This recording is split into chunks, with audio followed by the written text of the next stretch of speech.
저 안에 사랑하는 성도 여러분, 우리 모든 사람들은 우리가 살아가는 인생의 길이 가능하면 평탄하고 순탄하고 잘 포장된 그런 고속도로 같은 인생이기를 원합니다. 우리가 살아가는 길, 또 우리 자녀들, 우리 사랑하는 이들이 그런 순탄한 길을 걸어가기를 원하는 소박한 바람들이 우리 마음속에 있지만은, 그러나 우리가 이 땅에 사는 동안 솔직히 우리의 현실은 그렇지 않다는 것을 우리가 또 잘 압니다. 때로 인생에 순탄하고 잘 포장된 길도 있지만은 비포장 도로를 만날 때도 있습니다. 길이 이리저리 굽어 있고 울퉁불퉁한 길을 가노라면 우리 인생이 위태하게 느껴집니다. 이러다가 넘어지는 것은 아닌가? 넘어져서 다치기라도 하면 어떻게 하나? 우리가 그런 걱정을 하며 노심초사 인생을 살아가는 순간들도 자주 우리에게 있는 것이 우리의 현실입니다. 그렇지 않습니까? 그러다가 보면 어떤 때는 인생의 정말 큰 위기가 인생의 길에 찾아오기도 합니다. 뜻하지 않은 어려움을 겪기도 하고 삶에 감당하기 힘든 고난들이 우리를 닥치기도 합니다. 그래서 그런 돌뿌리에 채여 넘어지기도 하고 웅덩이에 빠져서 낭패를 당하는 그런 어려움도 우리에게 있습니다. 자, 그런 인생의 위기를 만났을 때 우리는 무엇을 해야 합니까? 그런 인생의 비포장 도로를 지나며 우리 믿음의 사람들은 어떻게 그 비포장 도로를 지나가야만 하는 것입니까? 오늘 우리가 함께 읽으신 시편 62편은 그 질문에 대한 답을 주시는 말씀이라고 할 수가 있습니다. 오늘 62편 2절 뒷부분을 보시면 내가 크게 흔들리지 아니하리로다 라고 말씀합니다. 6절에는 내가 흔들리지 아니하리로다, 아예 내가 흔들리지 않겠다라고 이야기를 합니다. 오늘 이 시편의 시인을 얼핏 보면 그는 인생에 흔들림이 없는 것 같습니다. 그 인생은 마치 잘 포장된 도로 같아서 그는 흔들리지 않는 인생을 살아가고 있는 것처럼 보여집니다. 그런데 과연 이 시편의 시인이 살아갔던 삶의 길들이 그러했을까요? 물론 오늘 이 말씀은 성령 하나님의 영감 가운데 우리에게 주신 말씀이지만은 하나님께서는 한 사람의 체험을 통하여 성령의 영감으로 이 말씀을 기록하게 하셨습니다. 오늘 62편을 보시면 그는 바로 다윗이라고 하는 사람입니다. 다윗의 시 인도자를 따라 여두둔의 법칙에 따라 부르는 노래라, 다윗의 시라고 합니다. 여러분, 그러면 우리는 이 시편을 하나님의 영감으로 기록한 시인의 삶이 그렇게 순탄하지 않은 삶이었다는 것을 금방 떠올릴 수가 있습니다. 우리는 요즘 사무엘 하 말씀을 묵상하고 있습니다. 또 우리 사무엘상 말씀의 묵상을 마쳤는데요, 우리는 다윗의 살아온 삶의 자리를 바라보면서 다윗의 삶이 얼마나 지난한 고난의 삶이었는가를 우리는 잘 알고 있습니다. 그는 어린 시절에 하나님의 기름 부음을 받고 거인 골리앗과 이기는 인생의 승리를 거두었지만 이내 그 승리가 또 다른 질투를 낳게 되었고 그의 장인이자 이스라엘의 초대 왕인 사울의 죽음의 칼날을 피해서 10여 년이 넘는 세월을 광야를 헤매고 다녀야만 했습니다. 목숨을 부지하기 위해서 그들의 원수인 블레셋 땅까지 내려가서 어떤 때는 미친 사람 흉내를 내며 침을 흘리고 문을 손으로 긁으며 그렇게라도 살아나야만 했던 참 기구한 인생을 살았던 사람이 다윗입니다. 그의 아내도 빼앗겨버리고 그 인생의 모든 것이 송두리째 빼앗겨지는 그런 처절한 경험을 하며 잠 못 이루는 고난의 밤, 슬픔과 배신의 밤을 보냈던 사람이 다윗이었습니다. 왕이 되고 난 뒤에도 하나님께서는 그에게 은총을 베풀어 주셨지만 그는 자기 자신과의 싸움에 지고 말았습니다. 그만 죄의 유혹에 넘어져서 지어서는 안 될 죄를 지었고 그 죄의 결과로 그는 거의 온 집안이 심판을 받는 그런 엄청난 일을 겪어야만 했습니다. 머리를 산발을 하고 울며 아들을 피해 도망을 가야 했던 다윗, 그가 살아왔던 삶의 자리가 결코 잘 포장된 도로가 아니었음을 우리는 잘 알고 있습니다. 오늘 말씀에도 다윗을 해하려고 하는 자들의 이야기가 나옵니다. 3절을 보시면 넘어지는 담과 흔들리는 울타리 같이 사람을 죽이려고 너희가 일제히 공격하기를 언제까지 하려느냐. 여기 옛날 우리 개역 한글 성경에 보면은 넘어지는 담과 흔들리는 울타리 같은 사람을 죽이려고 하는데 이 번역은 그 번역이 더 원어에 가깝습니다. 그렇습니다. 다윗은 스스로 자신을 일컬어서 넘어지는 담과 흔들리는 울타리 같다고 합니다. 자기 자신의 삶이 무너져 내리고 있다는 것입니다. 넘어지는 담처럼 그는 이제 곧 쓰러지려고 합니다. 흔들리는 울타리처럼 그는 모든 것이 무너져 내리려고 합니다. 그런데 그렇게 힘들 때 누군가 그를 조금 도와주면 안 되는 것입니까? 물론 다윗에게는 좋은 친구 요나단도 있었고 그와 함께하는 아둘람 공동체도 있었습니다. 그런데 그렇게 힘든 시간을 보내는 다윗을 끝까지 완전히 죽이려고 하는 사람들이 있었습니다. 그래서 오늘 3절에 보시면은 넘어지는 담과 흔들리는 울타리 같은 사람을 죽이려고 너희가 일제히 공격하기를 언제까지 하려느냐. 여기 공격이라고 하는 말은 원래 비방과 비난을 말합니다. 사람의 삶에서 가장 잔혹한 공격이 인신공격이죠. 사람의 인격을 모독하고 그 사람의 인격을 거짓으로 무너뜨리려는 이 인신공격. 다윗은 지금 그 공격 앞에서 정말 죽고 싶은 심정이라고 고백하고 있는 것입니다. 언제까지 이렇게 하려느냐? 언제까지 나의 인생을 그렇게라도 처절히 죽여야 하겠느냐고 다윗은 지금 외치고 있는 것입니다. 4절에 보시면 그들이 그를 그의 높은 자리에서 떨어뜨리기만 꾀하고 거짓을 절개하니 입으로는 축복이요 속으로는 저주로다. 다윗을 해하려는 자들은 높은 자리에서 그를 떨어뜨리려고 합니다. 그런데 그들은 입으로는 축복을 말합니다. 그들은 다윗의 멀리 있는 사람들이 아니었던 것 같습니다. 입술로는 축복을 말하고 웃으며 다가오지만은 그 속에는 저주와 악독이 가득한 이중인격을 가진 자들, 그들이 지금 다윗을 해하려고 하는 것입니다. 다윗은 너무나 답답합니다. 넘어지는 담과 흔들리는 울타리같이 넘어지는 자신을 끝까지 마저 넘어뜨려서 짓밟으려 가는 그들의 잔인한 앞에서 다윗은 몸서리를 치고 있는 것입니다. 사랑하신 여러분, 만약 우리가 다윗이라면 이럴 때 무엇을 해야 합니까? 이럴 때 우리는 무엇을 할 수가 있는 것입니까? 그런데 그런 인생의 처참한 위기 앞에서 하나님의 사람 다윗은 이렇게 고백을 합니다. 1절을 보시면 나의 영혼이 잠잠히 하나님만 바라며 나의 구원이 그에게서 나오는도다. 5절에도 나의 영혼아 잠잠히 하나님만 바라라. 무릇 나의 소망이 그로부터 나오는도다. 다윗은 그를 해하려고 하는 그 거짓된 자들 앞에서, 그를 그토록 비난하는 사람들 앞에서 잠잠하기로 마음을 먹습니다. 하나님만 바란다. 오직 하나님께서 판단해 주시기만을 그는 기다린다고 고백합니다. 하나님만 바라보고 하나님의 도우심만 기다리겠다고 그는 결심하게 되는 것입니다. 이것이 바로 믿음의 사람이 위기를 만났을 때 해야 할 신앙의 결단인 것입니다. 사랑하신 여러분, 다윗신들 처음부터 이런 결심을 했으리라고 생각하지 않습니다.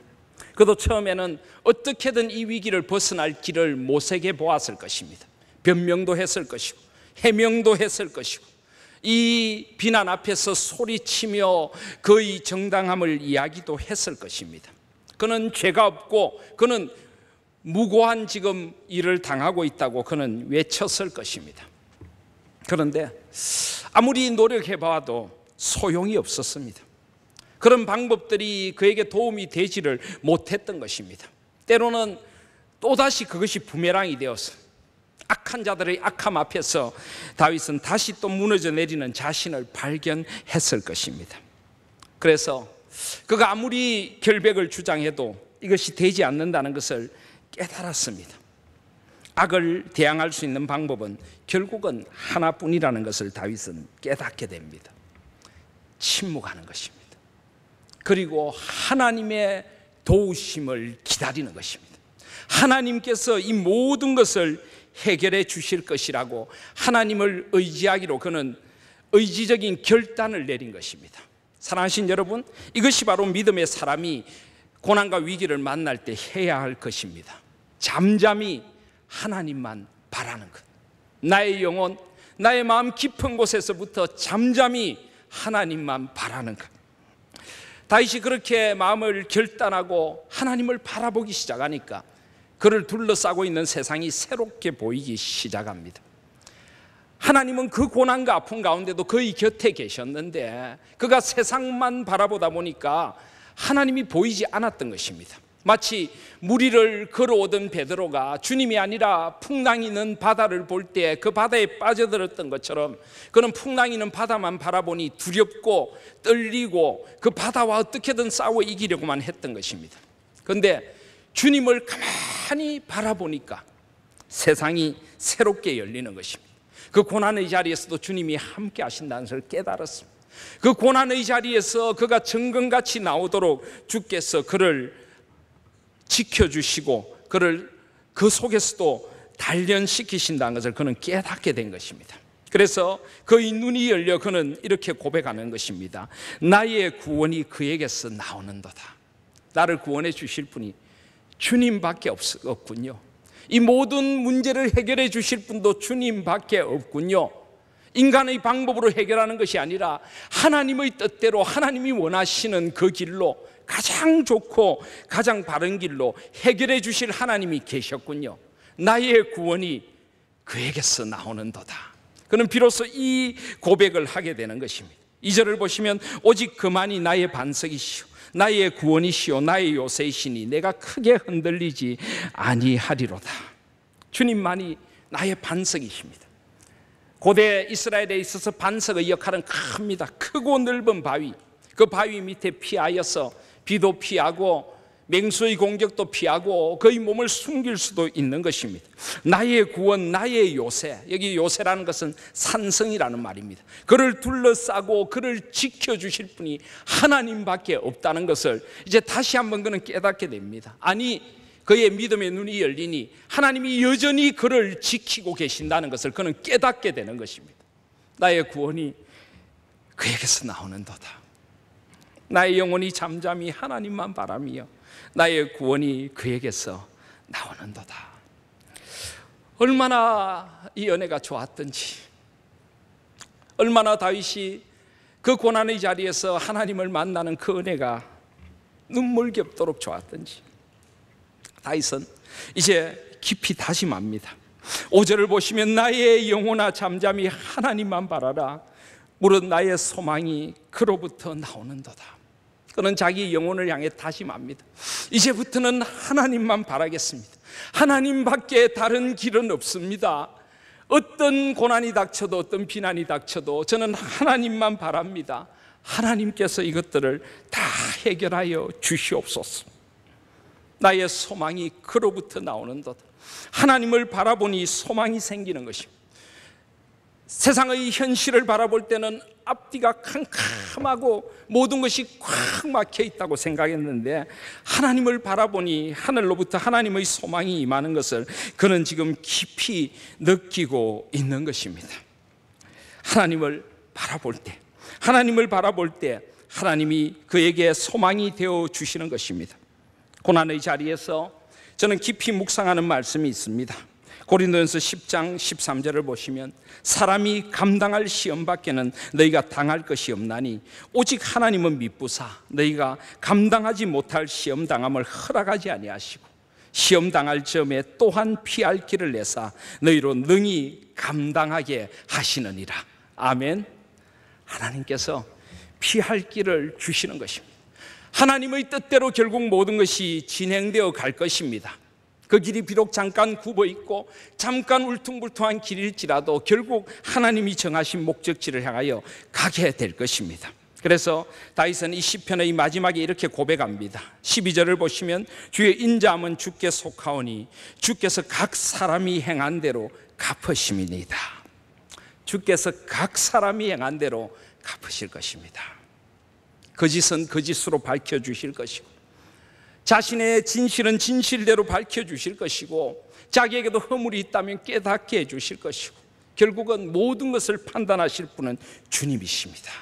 결국 주님 앞에 서게 될 것입니다. 주님의 평가 앞에서 나는 지금 무엇을 하고 있는가, 그것이 중요하다는 것을 깨닫게 된 것입니다. 우리는 이런 것들을 종말론적인 소망이라고 부릅니다. 이 자리를 지나 주님 앞에 평가받을 그때 나는 어떤 존재로 서 있을 것인가, 나는 이 고난에서 무엇을 하고 있는가, 하나님 앞에서 나는 누구인가. 우리는 이의 결과만을 중요하게 여기는 사람들이 아닙니다. 목적이 수단을 정당화시켜주는 사람들이 아닙니다. 우리 인생의 주를 위하여, 교회를 위하여 살아간다면 우리 과정도 주님 앞에 있어야 합니다. 정직해야 하고 바르게 해야 하고 주님의 뜻과 주님의 방법을 따라가야 합니다. 다윗은 지금 그 결심을 하는 것입니다. 각 사람이 행한 대로 갚으실 주님 앞에서 저는 죄를 범하지 않겠습니다. 저는 하나님 앞에 살아가겠습니다. 그리고 모든 것을 하나님께 맡깁니다. 잠잠히 하나님의 개입을 바랍니다. 하나님께서 하시옵소서. 이것이 바로 믿음이고, 이것이 바로 맡기는 신뢰인 것입니다. 다윗은 이제 그 결단을 하고 나니 그의 삶을 둘러싸고 있는 하나님의 은총을 다시 한번 노래합니다. 6절을 보시면 오직 그만이 나의 반석이시오 나의 구원이시오 나의 요새이시니 내가 흔들리지 아니하리로다. 2절에서는 내가 크게 흔들리지 아니하리로다. 세상이 나를 흔들어 놓아서 지금은 흔들리지만은 하나님 크게 흔들리지는 않게 해주십시오. 그랬던 다윗이 이제는 하나님을 온전히 붙들고 나니 그는 이제 담대하게 외칩니다. 나는 흔들리지 않습니다. 나는 이제 주님을 붙들었습니다. 잠잠히 주님만 바라봅니다. 나의 중심을 주님께 빗걸어 메었고 이제는 나는 하나님과 대면하여 하나님 앞에서 이 문제를 해결하겠습니다. 그는 나는 흔들리지 않다고 고백하는 자리에 나아가게 된 것입니다. 나의 구원과 영광이 하나님께 있으며 내 힘의 반석과 피난처도 하나님께 있도다. 하나님의 구원, 하나님의 영광을 위하여 하나님이 나의 영광이 되어주시고 나를 이 모든 고난의 자리를 벗어나 영광의 자리에 이르게 하실 것입니다. 나는 세상을 의지하지 않고 하나님의 힘을 의지합니다. 하나님의 반석과 하나님의 피난처를 이제 의지하고 살아가겠습니다. 나의 영혼이 잠잠히 하나님만 바라겠습니다. 나의 구원이, 나의 소망이 그에게 있습니다. 사랑하신 여러분, 이것이 바로 믿음의 사람들이 인생의 위기와 고난을 만날 때 해야 할 것입니다. 사랑하신 여러분, 좀 더 잠잠히 주님만 바라지 않겠습니까? 주님의 손에 가장 좋은 것이 있다는 것을 믿으십니까? 로마서 8장에 보시면 생각하건대 현재의 고난은 장차 우리에게 나타날 영광과 비교할 수 없도다. 우리가 알거니와 하나님을 사랑하는 자 곧 그의 뜻대로 부르심을 입은 자들에게는 모든 것이 합력하여 선을 이루느니라. 하나님은 모든 것이 합력하여 선을 이루도록 해주실 줄 믿습니다. 그런데 이것이 무조건 그렇게 되는 건 아닙니다. 내가 어떤 일을 행했든지 하나님은 선을 이루실 것이다, 그건 아닙니다. 분명한 조건이 있습니다. 하나님을 사랑하는 자, 곧 그의 뜻대로 부르심을 입은 자들에게는 모든 것이 합력하여 선을 이룰 줄 믿습니다. 잠잠히 하나님을 바라보고 하나님의 사랑만 바라보면서 하나님의 뜻대로 행하는 자, 하나님의 진리 앞에 서는 자, 그에게 결국은 하나님이 종말의 심판의 주이시고 역사의 주인이신 하나님께서 각 사람이 행한 대로 갚으시고 모든 것이 합력하여 선을 이루실 줄 믿습니다. 그 믿음을 가지고 잠잠히 하나님만 바라보고 인간적인 생각과 방법들을 이제 내려놓고 하나님의 뜻만을 잠잠히 구할 수 있는 저와 여러분들이 되시기를 주님의 이름으로 소원합니다. 한 가지만 더 생각하자고 하는 것은, 그렇다면 믿음의 사람은 잠잠히 하나님만 바라며 아무것도 하지 않는 것입니까? 잠잠히 하나님을 바란다는 것이 무엇입니까? 무엇을 해야 하는가를, 잠잠히 하나님만 바라는 사람은 어떻게 살아가야 하는가를 오늘 시편의 나머지 부분들은 말씀해 주고 있습니다. 8절을 보시면 무엇보다 마음을 하나님 앞에 토하며 깊이 기도해야 합니다. 8절을 보시면 백성들아 시시로 그를 의지하고 그의 앞에 마음을 토하라. 하나님은 우리의 피난처시로다. 셀라. 시시로 하는 것은 언제 어디서나 하는 것입니다. 언제나 어디서나 인생의 어떤 위기가 닥쳐오든지 먼저 하나님 앞에 무릎 꿇으라는 것입니다. 먼저 하나님의 뜻을 구하고 이 고난을 향한 하나님의 뜻을 물으라는 것입니다. 하나님 앞에 마음을 토해내어라는 것입니다. 인간을 향해서 마음을 토해내어 봤자 그것이 또 다른 힘듦이 되어 돌아오는 경우들이 얼마나 많습니까? 하나님 앞에 마음을 토하라. 그냥 기도하라가 아니라 토하라는 것입니다. 힘들면 힘든 대로, 죽고 싶으면 죽고 싶은 그 마음까지도 안고, 정말 미칠 것 같으면 미칠 것 같은 그 마음도 안고 하나님 앞에 다 쏟아 놓으라는 것입니다.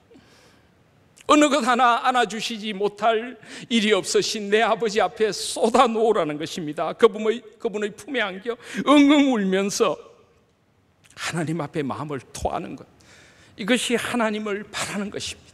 하나님 앞에 모든 것을 다 쏟아 놓는 것, 이것이 바로 우리의 피난처 되신 하나님 안으로 들어가는 것입니다. 예레미야서 33장 2절을 보시면 이를 행하시는 여호와, 그것을 만들어 성취하시는 여호와, 그의 이름을 여호와라 하는 이가 이와 같이 이르시도다. 너는 내게 부르짖으라. 내가 내게 응답하겠고 내가 알지 못하는 크고 은밀한 일을 내게 보이리라. 옛날 성경에는 크고 비밀한 일을 내게 보이리라. 그렇습니다. 이를 만드시는 분도 하나님이시고 결국은 하나님의 뜻대로 성취해 가실 것을 우리는 믿습니다.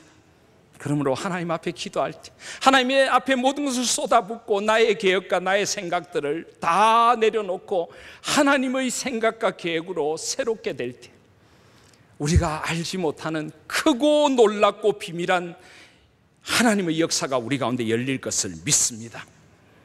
그런 두 번째로 다시 한번 세상을 의지하지 말라고 합니다. 하나님을 바라는 자는 세상의 것들을 의지하지 않습니다. 10절을 보시면 포악을 의지하지 말며 탈취한 것으로 허망하여지지 말며 재물이 늘어도 거기에 마음을 두지 말지어다. 재물이 늘어도 거기에 치심치 말지어다. 옛날 성경에는 그렇게 돼 있죠. 포악, 인간의 깨와 힘을 의지하지 말라는 것입니다. 인간의 방법을 의지하지 말라는 것입니다. 힘들고 어렵고 다급하다고 인간적인 방법을 의지하고 힘과 권세를 의지해봤자 그것들은 또 다른 억압이 되어 나에게 돌아옵니다. 탈취한 것으로 허망해지지 말며 다른 이들의 이것을 빼앗고 다른 이들의 마음을 빼앗는 그런 일을 해서는 안 된다는 것입니다. 거짓으로 상황을 이상하게 만드는 그런 탈취를 해서는 안 된다는 것입니다. 그리고 재물이 늘어도 거기에 마음을 두지 말라고 합니다. 재산이 아무리 늘어도, 아무리 우리가 가진 것들이 우리의 마음을 빼앗아 가려고 할 때도 거기에 마음을 두지 말라는 것입니다. 왜요? 인간의 것들, 이 세상의 것들은 다 사라지고 말 것이기 때문입니다. 그래서 9절은 이렇게 노래합니다. 아 슬프도다. 사람은 입김이며 인생도 속임수이니 저울에 달면 그들은 입김보다 가벼우리로다. 얼마나 이것은 인간에 대한 참 깊은 통찰입니까? 하나님께서, 우리 인생을 창조하신 하나님께서 인생이 어떤 존재인가를 말씀해 주십니다. 사람은 입김이다 하고 한번 뱉으면 사라지는 입김과 같은 존재란 것입니다. 인생이 속임수다. 삶이 속임수인 사람도 있습니다. 저울에 달면 그들은 입김보다 가벼우리로다. 이런 인생, 저와 여러분의 인생이 사실은 하나님 없는 인생이 이런 것 아닙니까? 하나님 없는 인생의 허무, 그 허무를 넘어설 수 있는 방법은 하나님 앞에 살아가는 방법밖에 없습니다. 하나님 안에 소망이 있고 하나님 안에 허무를 극복한 영생과 영원한 부활 생명이 있음을 믿습니다.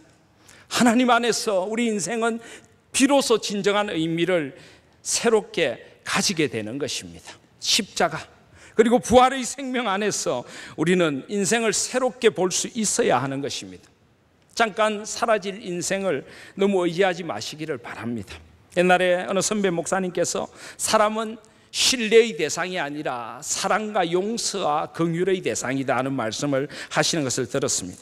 제가 좀 젊었을 때는 그 말이 참 힘들게 들려졌습니다. 그래도 사람이 사람을 믿어야지. 그런데 조금 나이가 더 들어가면서 그렇구나, 역시 사람은 신뢰의 대상이 아니구나, 사람은 사랑하고 용서하고 긍휼히 여겨야 될 대상이구나 하는 것을 점점 더 깨닫게 됩니다. 물론 우리는 그래도 사람을 믿어주어야죠. 예수 그리스도 안에서 서로 신뢰해야죠. 그러나 근원적으로 사람은 의지할 존재가 아닙니다. 하나님을 의지하고 우리는 더 긍휼히 여기고 더 서로 연약을 안아주고 더 불쌍히 여길 수 있는 마음이 있어져야 합니다. 입김보다도 못한, 그저 저울에 달면 가벼운 존재가, 입김보다 가벼운 존재 같은 인생을 불쌍히 여기고 주님 안에서 함께 소망을 이루어 가라고 오늘 말씀하십니다. 재물이 늘어도 거기에 마음을 두지 말지어다. 사랑하신 여러분, 우리 인간은 누구나 대안동경이란 걸 가지고 있습니다. 내가 가진 것보다 남의 가진 것이 더 커 보이고, 이것을 지나면 저것이 더 좋을 것 같고, 이것을 바꾸면 저것이 더 좋을 것 같고, 그런데 막상 바꾸어 보면 그것도 별것 아니죠. 그래서 서양 속담에도 멀리 보이는 강언덕이 푸르게 보인다. 그런데 가까이 가면 거기에 말똥도 있고 소똥도 있는 것입니다. 이런 재미있는 이야기가 있습니다. 어느 젊은이가, 옛날 이야기인데, 산속 깊은 곳에 나무를 하러 갔다가 호랑이를 만납니다. 배고픈 호랑이가 이 젊은이를 잡아먹자고 덤빕니다. 젊은이는 놀라서 나무 위로 도망쳐 올라갑니다. 호랑이는 그 밑에서 입을 쩍 벌리고 이 젊은이가 내려오기만을 기다립니다. 이런 절체절명의 위기 속에서 바들바들 떨면서 있다가 사람이 연약한지라 그곳에서 오래 있다 보니까 잠이 들었습니다. 호랑이도 입을 벌리고 기다리다가 잠이 든 겁니다. 이 젊은이가 자다가 그만 나무에서 떨어졌습니다. 그래가지고 호랑이 위에 털퍽하고 떨어진 것입니다. 놀래서 그냥 호랑이 목덜미를 잡아챕니다. 떨어지면 죽으니까. 호랑이는 머리가 나쁘니까 그 순간 이 젊은이를 잊어버리고 자기를 덮치는 이 괴물이 무서워서 호랑이는 달리기 시작합니다. 젊은이는 떨어지지 않으려고 목덜미를 붙들고 달리고, 호랑이는 비명을 지르고 젊은이도 비명을 지르고 그렇게 달려가는데, 그 땡볕 밑에 호미를 들고 밭을 갈고 있던 어느 다른 젊은이가 그것을 보면서 호미를 집어던지며 이렇게 불평합니다. 아니, 누구는 팔자가 좋아가지고 호랑이 타고 노는데 나는 지금 무엇을 하고 있나? 한 사람은 죽을 맛인데 다른 사람은 그게 좋아 보이는 것입니다. 이게 인생입니다. 누구나 죽을 맛인 인생도 살아가고 힘들고 아픔도 살아갑니다. 내가 가진 것을 소중히 여길 수 있기를 바랍니다. 하나님께서는 자족하는 마음이 있으면 우리에게 큰 유익이 있다고 우리에게 가르쳐 주셨습니다. 그러나 자족하는 마음이 있으면 경건은 큰 이익이 되느니라. 우리가 세상에 아무것도 가지고 온 것이 없으며 또한 아무것도 가지고 가지 못하리니 우리가 먹을 것과 입을 것이 있은즉 족한 줄로 알 것이니라. 시편 16편은 이렇게 노래합니다. 내가 여호와를 항상 내 앞에 모시며 그가 나의 오른쪽에 계심으로 내가 흔들리지 아니하리로다. 그도 흔들리지 않는다고 합니다. 여호와는 나의 산업 나의 잔의 소득이시니 나의 분깃을 지키시나이다. 내게 줄로 재어준 구역은 아름다운 곳에 있으며 나의 기업이 실로 아름답도다. 하나님이 나에게 주신 그곳이 가장 아름다운 곳입니다. 하나님이 나에게 허락하신 것들이 가장 나에게 소중한 것입니다. 나에게 있는 것을 감사로 받을 수 있는 저와 여러분들이 되시기를 바랍니다. 내가 가지지 않은 다른 것 동경하고 그것 가지려고 하기보다 나에게 주신 것들로 감사하고 하나님 앞에 살아갈 때 우리는 나의 인생의 주인이신 하나님을 깊이 바라보게 됩니다. 그리고 마지막으로 그는 11절에 보시면 하나님이 한두 번 하신 말씀을 내가 들었나니 권능은 하나님께 속하였다 하셨도다. 주여 인자함은 주께 속하였습니다. 여기 한두 번 하신 말씀은 한 번 또는 두 번 하신 말씀을 들었다는 것입니다. 이 히브리인들의 용법에 하면 한 번 또는 두 번은 계속 말씀하신다는 것입니다. 하나님은 지금도 우리 곁에서 말씀하십니다. 세상의 일들에 그렇게 마음 빼앗기지 말고, 세상의 억울함에 너의 마음마저 빼앗기지 말고 잠잠히 하나님만 바라렴. 하나님께만 구원이 있고 하나님께만 소망이 있는데 내 품에 나를 피난처로 삼아 내 앞에 너의 마음을 쏟아넣고 나의 말을 들으라.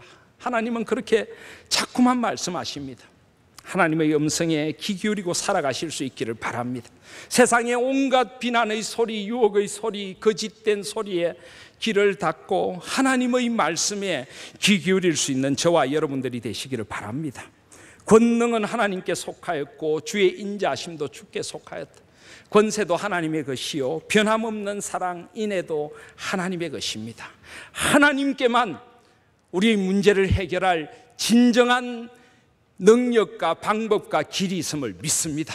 변함없이 나를 사랑해 주실 분 하나님밖에는 없습니다. 그 하나님만 바라십시다. 그 하나님의 말씀만 들으십시다.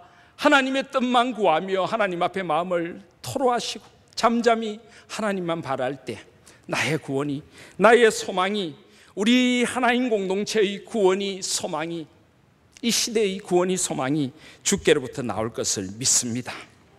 그러나 내가 가는 길을 그가 아시나니 그가 나를 단련하시면은 내가 정금같이 되어 나오리라. 아멘.